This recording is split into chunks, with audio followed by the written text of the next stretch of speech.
Anaemia होना यानी खून ने अपना लोहा खो दिया है, यानी आपने अपनी ताकत खो दी है। ठीक है, शरीर की ताकत चली गई, आप थका हुआ महसूस करेंगे, बेवजह थकावट होगी, क्योंकि आपका शरीर, आपका हृदय, आपका दिमाग सब कुछ ज्यादा काम नहीं कर पाएंगे क्योंकि आपके पास ऑक्सीजन कम है। इससे बचने का एक सरल तरीका है।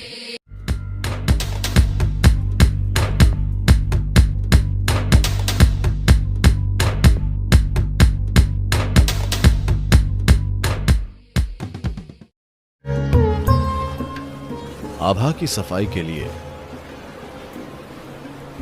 समुद्री हवा या एक पर्वत के शिखर की चोटी हमेशा अच्छी होती है, क्योंकि वहां कम से कम हवा हलचल के साथ आ रही है। ये एक सपाट सतह से होते हुए आ रही है, उसमें कोई अशांति नहीं है। अशांति से मेरा मतलब है, अगर आप पानी में जाती नाव को देखें तो वो पीछे एक लहर छोड़ते हुए जाती है। शुरू में आप उसे देख सकते हैं, कुछ समय बाद वो नहीं दिखती, लेकिन अगर आप दूसरी नाव के साथ उसे पार करें तो नाव डगमगा जाएगी, क्योंकि वो लहर अभी भी मौजूद है। तो जब हवा जमीन की सतह पर बहती है, खासकर शहरों में जहां कई तरह की रुकावटें होती हैं, वहां हवा में लहरें बहुत पैदा होती हैं। उन्हें लहरें कहने की बजाय ये कहें कि काफी अशांति पैदा होती है। वो हवा ज्यादा मददगार नहीं होती। पर अगर आप समुद्र तट पर बैठें, मान लीजिए उस दिन लगातार हवाएं चल रही हों, चक्रवात नहीं, आप वहां बैठकर घर आएं, तो अचानक आपको लगेगा ये जीवन भी क्या चीज है। आप बस वहीं रहना चाहते हैं। अचानक आप फोन या मेल को नहीं देखना चाहते। आप पूर्ण महसूस करते हैं सिर्फ इसीलिए कि आपकी आभा शुद्ध हो गई है, आपको वायु ने शुद्ध कर दिया है।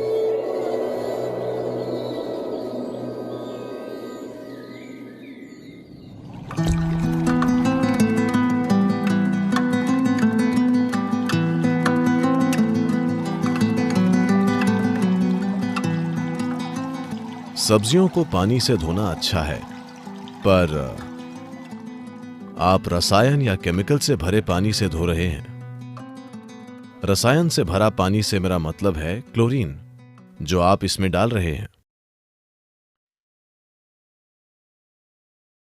मैं चाहता हूं कि आप ये समझें, इस धरती पर जीवन की प्रकृति ऐसी है कि जो एक प्राणी के लिए जहर है, वो दूसरे प्राणी के लिए भी जहर की तरह ही काम करता है, शायद उसी हद तक नहीं। जो चीज बैक्टीरिया को मारती है, वो आपको भी एक तरह से मारती है, क्योंकि आपके शरीर का 52% हिस्सा बैक्टीरिया है। वो आपको भी एक तरह से मारता है। शायद आप मरेंगे नहीं, पर यह आपको मारता है। तो अगर आप क्लोरीन से बैक्टीरिया को मारते हैं, तो आप एक तरह से अपने एक हिस्से को भी मारते हैं। पर आपने ये खुद चुना है, क्योंकि लोग बड़ी संख्या में एक जगह रहने लगे हैं, प्रेम की वजह से नहीं, बल्कि लालच, मजबूरी और दूसरी चीजों की वजह से। तो जब लोग एक जगह ऐसे इकट्ठे होते हैं, तब कई तरह की मिलावटें होती हैं। इस चीज को रोकने के लिए हम पानी में जहर डालते हैं, क्योंकि उसमें काफी कुछ है। उसे वैसे पीकर शायद आप मर जाएंगे, तो आप मारना चाहते हैं। हर दिन रासायनिक युद्ध हो रहा है। पानी के जीव, शरीर के जीव और आप खुद, सभी लड़ते हैं। आप खुद एक जीव हैं, आप में भी जहर फैल रहा है। तो सब्जी को नल के पानी से धोना सबसे अच्छा नहीं है। अगर नल का पानी क्लोरीन मुक्त है तो धोना ठीक है, वरना इसका बेहतर तरीका है, जैसे कि आमतौर पर भारत में करते हैं, आपको You can't get any other water, anyway it's chlorinated water, so what can you do? कोई और पानी नहीं मिल सकता है, पानी में क्लोरीन है ही, तो आप पानी में थोड़ी सी विभूति और हल्दी डालकर सब्जियों को 15-20 मिनट भिगो दें।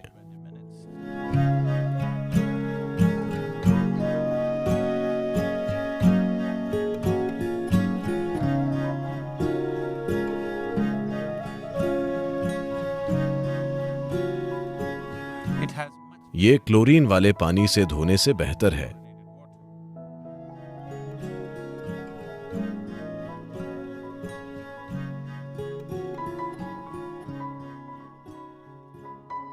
आज पानी को शुद्ध करने के कई तरीके हैं। शुद्धिकरण के आधुनिक तरीके हैं, पर वे पब्लिक पानी के लिए नहीं हैं। घरों में अलग अलग तरह के शुद्धिकरण होते हैं जिनसे पानी शुद्ध हो सकता है। कम से कम पीने के पानी को सभी रसायनों से मुक्त करना अच्छा है। तो पानी से धोने की बजाय आप उसमें हल्दी और पवित्र राख डाल सकते हैं। अगर पवित्र राख नहीं है तो आप बस हल्दी डाल सकते हैं। थोड़ा नमक और हल्दी ठीक रहेगी। या आप नीम डाल सकते हैं। आप घर पर कुछ नीम के पत्ते रख सकते हैं। रोज आप उसी पानी को धो सकते हैं। यही नीम की खूबसूरती है। अगर आपके पास एक बाल्टी है जिसमें नीम है तो आप रोज उसी में सब्जियां डाल सकते हैं और अपनी सब्जियां निकालकर पानी को बंद रख सकते हैं। काम हो जाएगा।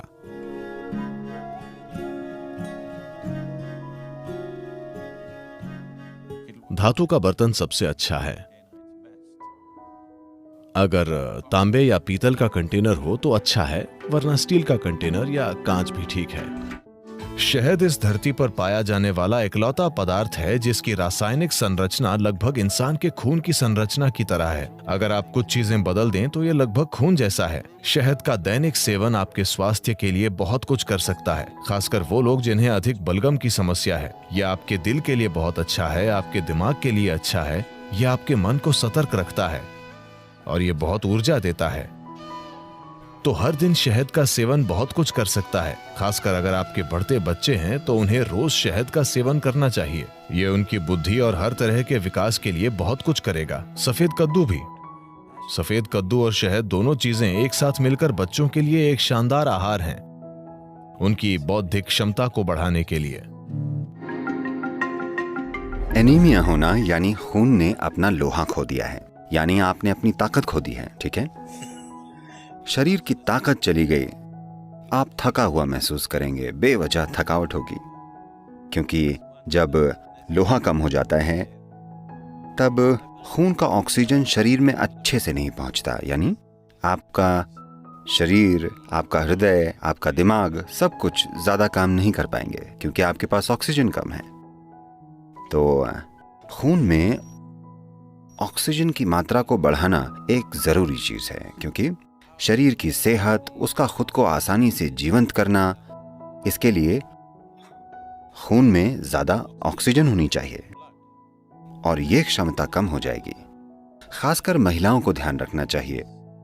उनके शरीर की प्रक्रिया के कारण उनमें हीमोग्लोबिन की कमी हो सकती है, जिससे खून में ज्यादा ऑक्सीजन नहीं समा पाएगा और बेवजह वो थक जाएंगी। अगर आरबीसी कम है तो बुद्धि पर भी असर होगा, क्योंकि दिमाग में ऑक्सीजन कम होगा तो इसका असर शरीर और दिमाग दोनों पर होगा। तो इससे बचने का एक सरल तरीका है, रोजाना हल्के गर्म पानी में थोड़ा शहद मिलाकर पीना। रोजाना ऐसा करें, इससे धीरे धीरे आरबीसी की मात्रा बढ़ जाएगी। खून में ज्यादा ऑक्सीजन होगा तो अचानक ज्यादा ऊर्जा महसूस होगी, अचानक सब सक्रिय हो जाएगा, शरीर का कायाकल्प होगा, मृत कोशिकाओं की जगह नई कोशिकाएं पैदा होंगी। जो जड़ता आप अपने शरीर में और अपने मन में महसूस करते हैं वो बहुत कम होने लगेगी।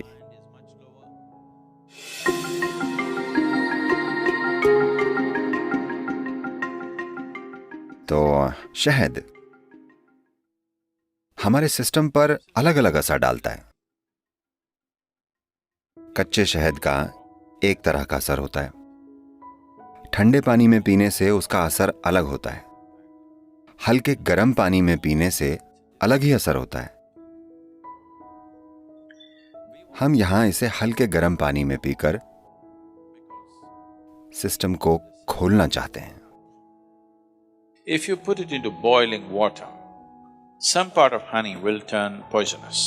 उबलते पानी में डालने से शहद का कुछ हिस्सा जहरीला हो जाता है, तो इसे कभी भी उबलते पानी में नहीं डालना चाहिए या इसे पकाना नहीं चाहिए। मैं जानता हूं कि पश्चिम में लोग शहद के केक बनाते हैं, वो इसे पकाते हैं। एक तापमान को पार कर जाने के बाद शहद जहरीला हो जाता है।